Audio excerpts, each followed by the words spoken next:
Is it wrong that I listened to Stephen King's The Stand during the COVID-19 pandemic?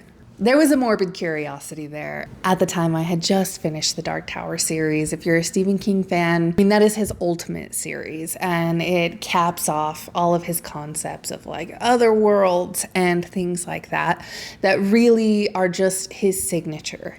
And so sure, let's try The Stand. And if you've read the Dark Tower series, I should have read it in reverse order. I should have done The Stand first, because in the Dark Tower series, there's a thin place and they cross through and they see newspapers about this Captain Trips thing and they don't really understand it, but they just move on.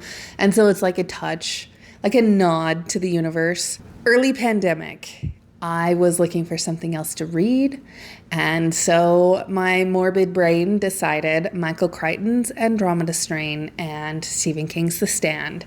And it was a fun time to read it because we went on a trip, and so we were actually super, super isolated because we were like in southern Utah, and this was during the like no dining together, everyone does takeout time, and we were in these hikes where nobody was around us, and it just felt like being the last two people on Earth. The Stand has been expanded upon. What happens in the rest of the world? How far does this spread?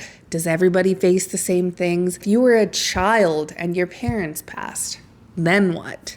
This compilation is just a bunch of short stories. It really is just such an interesting, like, what would happen if?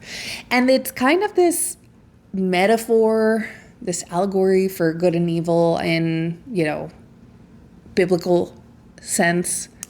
All of that said, this is a book that is really like a love letter to this story. This is just me gushing about this. It's called The End of the World as We Know It.